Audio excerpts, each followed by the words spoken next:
aujourd'hui, on va parler des blessures de Lise Bourbeau. Et moi, je vais les traiter donc à partir des polarités énergétiques et en plus par couple. Donc je ne sais pas si Lise Bourbeau, elle parlait de ces couples comme étant importants dans les blessures, qu'ils étaient reliés d'une certaine manière. Et moi, je trouve que de parler des polarités énergétiques, ça fait comprendre complètement pourquoi et comment c'est relié. Donc je vous invite à regarder la vidéo juste avant pour comprendre de quoi je parle quand je parle de polarité énergétique. Je parle de yin-yang. Donc en toute humilité, je reviens là-dessus parce que quand on parle de choses qui se passent dans les grandes traditions, les philosophies chinoises, c'est des textes anciens qui font des kilomètres et des kilomètres. Et donc moi j'en ai vraiment tiré ce qui m'intéressait. Et donc c'est forcément bourré d'erreurs, d'interprétations. Je vous invite à être indulgent avec moi. L'important, c'est vraiment d'essayer de comprendre ce que j'essaye d'expliquer par rapport à des choses qui viennent de mon observation intérieure de tout ça. Par rapport à des concepts que j'ai pris comme ça. Moi, j'essaye de prendre des concepts et puis de regarder comment on peut le voir dans notre quotidien, en fait. Donc, j'ai parlé dans la vidéo précédente que je pensais que les polarités énergétiques n'étaient pas genrées. Parce que il y avait comme une espèce de guillemets, parce que là où je suis vraiment embêtée, c'est que de ce que je vois dans mon entourage, de ce que je vois dans mon observation de tous les jours, c'est justement que malheureusement, ces polarités énergétiques, j'ai l'impression qu'elles sont un petit peu genrées. Et je ne comprenais pas pourquoi, donc dans mon observation de tous les jours, on aurait une majorité d'hommes qui seraient plutôt polarisés dans une énergie yin, donc une énergie féminine, et une majorité de femmes qui seraient polarisées dans une énergie yang. Ça m'embêtait beaucoup. Et aujourd'hui, il y a eu comme une fulgurance où je me suis dit, mais en fait, ce serait logique. Parce que je ne trouvais pas ça logique. Ça fait des années que j'observe ça et je ne trouvais pas cette logique. Quand on regarde le signe du yin-yang, en fait, on a l'extérieur, par exemple, qui est noir, et l'intérieur, il y a un point blanc à l'intérieur. Donc, je me disais, si l'extérieur de notre corps est féminin, ça devrait dire que notre intériorité, notre caractère, notre énergie intérieure, notre monde intérieur est plus yang, du coup, blanc. Donc voilà, je me suis dit, bon, alors peut-être qu'il y a une histoire de genre qui n'est peut-être pas complètement automatique à chaque fois, mais qui est majoritaire, en tout cas dans ce que j'observe. Donc c'est pour ça que quand je vais parler de ces blessures-là, je vais parler plutôt des hommes ou des femmes. Et ça, voilà, c'est pas un choix, c'est une observation. Donc on imagine qu'on arrive dans ce monde dans un corps d'homme et qu'on a donc un corps yang. Je vais partir sur cette théorie qui est peut-être fumeuse, j'en sais rien en tout cas. J'ai envie de partir là-dessus. Et donc on va se dire qu'on a une énergie à l'intérieur qui est plus yin. Qu'est-ce que ça veut dire d'avoir une énergie plus yin? Eh bien ça veut dire qu'on est dans une espèce de spontanéité. C'est une espèce de spontanéité, vous allez me dire c'est propre à tous les enfants. Mais encore plus, je vais dire, à des polarités qui seraient très féminines. Donc on se retrouve dans cette spontanéité, on se retrouve comme dans une attention beaucoup plus ouverte. C'est comme si le monde autour de nous n'est qu'un. C'est une coupe. On est dans le bain avec le monde. On va voir que c'est pas du tout ça par rapport à une énergie plus yang. Donc là, on reste sur cette idée-là. Et donc, j'évolue dans le monde comme ça, en essayant d'avancer, mais il n'y a pas trop cette conscience des autres. Les autres sont moi, quelque part. Enfin, c'est le même bain. Il y a quelque chose comme ça. Et puis, il va y avoir un réveil de ça. Et pour moi, c'est le réveil de ça, ça va être la blessure de rejet. C'est je vis dans le monde, je vis comme ça de manière complètement libre, et d'un coup, mon comportement va déranger quelqu'un. Mon comportement va déranger quelqu'un, donc on va m'arrêter de manière un petit peu violente, on va dire, comme si on disputait un enfant parce que il est en train de faire quelque chose de complètement spontané qui est aberrant, c'est des choses qu'on va toujours faire en tant qu'adulte. Et là, cet enfant-là, qui était comme ça, c'est comme s'il allait d'un coup revenir dans son corps de manière assez forte, il va y avoir une émotion comme ça, et il va voir qu'en vivant, il va provoquer ce rejet de la part de quelqu'un, c'est-à-dire oh, il est en train de vivre, d'être heureux, de machin, j'en sais rien. Et là, il y a quelqu'un qui va lui dire non, arrête d'être comme ça. Et il va le voir comme être repoussé, comme un mouvement de repousse. Rejet. Et là, il y a comme une panique. Il y a comme quelque chose de l'ordre de la panique. C'est comme si d'un coup, il était arrivé dans son corps de manière assez violente, quelque chose qui est très violent en fait. C'est-à-dire, je n'étais pas vraiment dans ce corps, et là il y a un événement qui me remet dedans de manière forte. Et qu'est-ce qui me remet dedans? C'est les sensations corporelles, mes émotions. J'ai une émotion forte à ce moment-là, que j'aime pas. Parce que pour l'instant, j'étais pas trop dans le corps. Donc pour ne pas revivre ce mouvement de rejet de l'autre, en fait, la stratégie qui va être utilisée, c'est la fuite. C'est-à-dire, à l'enfance, la fuite, ça va être partir dans le monde des rêves. On est vraiment quand on est dans l'yin, c'est vraiment tout le monde des rêves, le monde de, de l'imagination.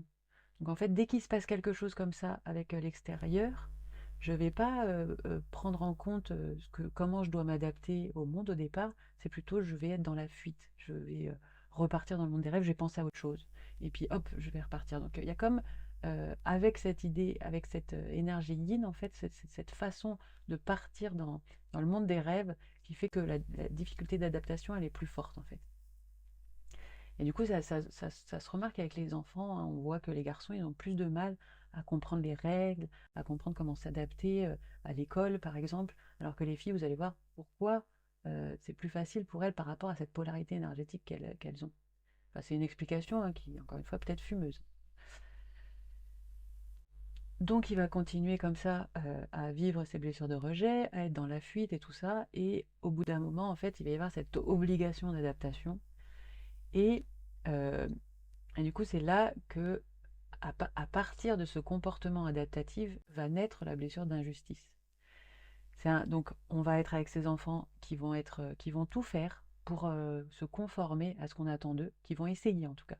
Au bout d'un moment, en fait, quand ils vont voir que sans arrêt, quand ils sont spontanés et tout ça, et ben, ils se retrouvent rejetés, qu'il y a beaucoup d'émotions, qu'ils essayent de fuir et tout ça, ils voient que ça marche pas trop, ben, ils vont trouver une autre stratégie qui va être je vais essayer de m'adapter avec toutes les difficultés, parce qu'en fait, bah, les difficultés d'un yin, c'est vraiment d'être en lien avec ce qui se passe à l'extérieur, vu que lui, il est dans un monde plus de rêve, il est plus dans un monde d'idéal, d'un monde de rêve.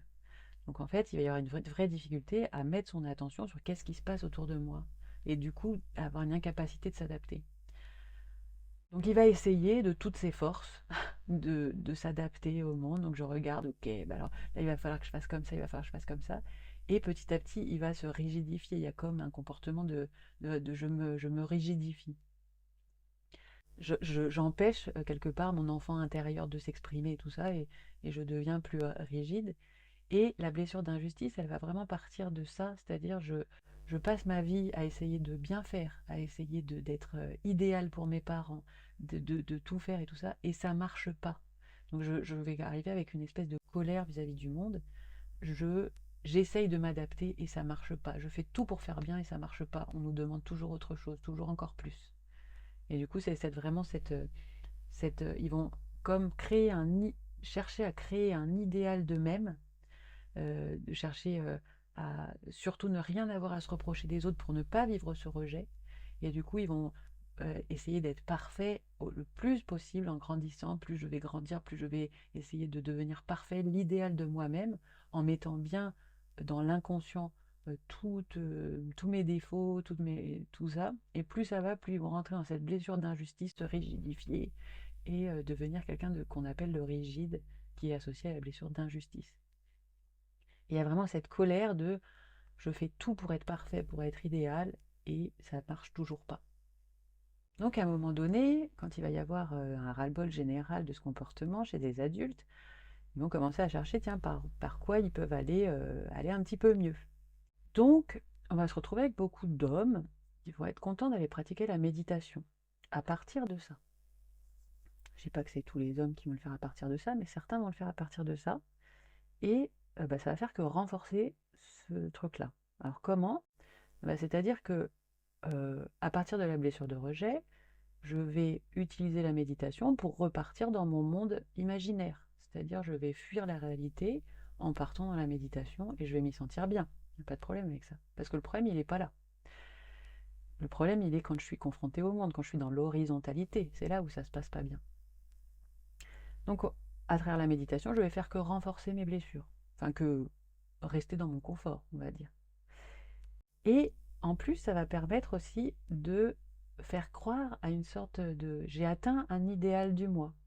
C'est-à-dire que la méditation, elle va me permettre de moins quand je suis quelqu'un dans la blessure d'injustice, au bout d'un moment, à force de contenir la colère, elle va sortir d'une manière ou d'une autre. La méditation, elle va permettre de je vais pouvoir respirer et ma colère, elle va plus déborder et je vais avoir l'impression d'avoir enfin atteint une sorte d'idéal de moi, alors qu'en fait, c'est que contenu, rien n'est, c'est que de, je ne vis pas mon émotionnel, je ne l'accepte pas, je n'accepte pas qui je suis, j'accepte pas ma spontanéité et je vais me servir de la méditation pour encore plus contenir mon émotionnel que ce que je faisais déjà avant. Et donc c'est là que la clé, en fait, pour des personnes qui sont plus dans une polarité yin, donc plus les hommes, et c'est là où ils vont pas, en fait, ça va être justement d'aller chercher plutôt des pratiques comme la communication non violente, c'est-à-dire d'aller se confronter à l'autre, d'aller exprimer son intériorité, oser être qui on est, parce qu'en fait c'est à partir de là que la blessure de rejet agit en fait. Toute leur vie, ils ont passé leur temps à ne pas savoir qui ils étaient à l'intérieur pour s'adapter au monde. Ils ont passé leur vie à être des caméléons pour essayer de contenir des gens qui pourraient les rejeter. Et du coup, il y a une incapacité de savoir qui ils sont. La communication non violente, elle va vraiment aider à aller, ok, qu'est-ce que je ressens, c'est quoi mon besoin, et d'avoir le courage, parce que ça va être un vrai courage en fait, d'aller l'exprimer à l'autre et de subir peut-être son rejet à partir de qui je suis vraiment, quel est mon besoin du moment. Et ça, c'est vraiment la clé en fait pour travailler sur des personnes qui seraient plus d'énergie yin et sur cette blessure de rejet injustice, c'est vraiment d'avoir le courage d'aller exprimer qui on est et ce qu'on veut avec les autres au risque de se faire rejeter. Ça, c'est vraiment par là qu'il faut aller. Et c'est pas aller fuir dans la méditation.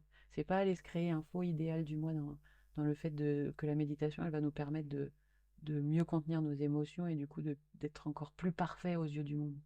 Voilà. La quête du yin, c'est qui je suis vraiment, qu'est-ce que j'ai envie vraiment et est-ce que je peux l'exprimer au monde sans avoir peur. C'est d'ailleurs assez flippant en fait de voir que toutes les vidéos qui expliquent les comportements humains et tout ça, il y a beaucoup de femmes qui regardent, 90% des femmes par exemple qui sont abonnées à cette chaîne, même 95 je crois que c'est. Et, et, et c'est intéressant de voir que justement, quand on va arriver sur la blessure d'abandon-trahison, on va voir que justement, cette quête de compréhension, cette quête de... Et bien pareil, ça va être le chemin complètement inverse qu'il va falloir faire en fait.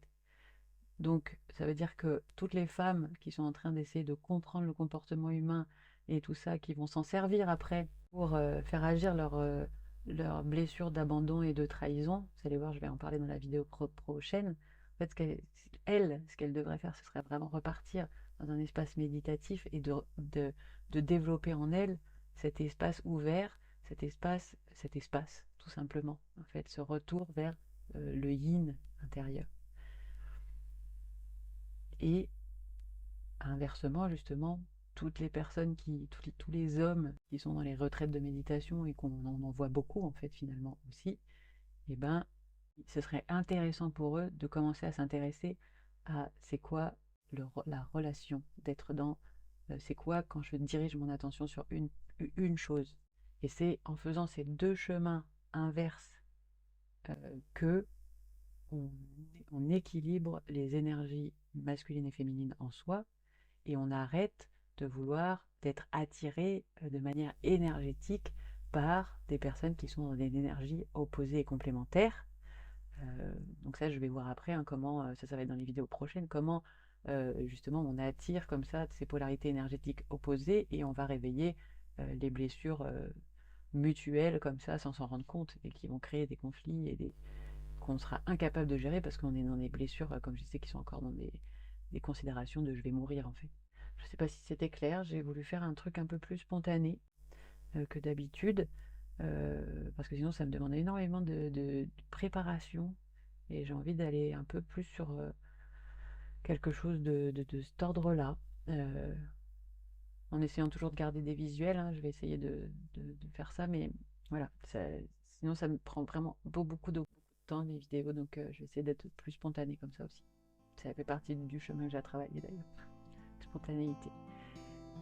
Voilà. Et bien, bonne journée à vous. Et donc, la prochaine vidéo, ce sera vraiment le couple abandon trahison.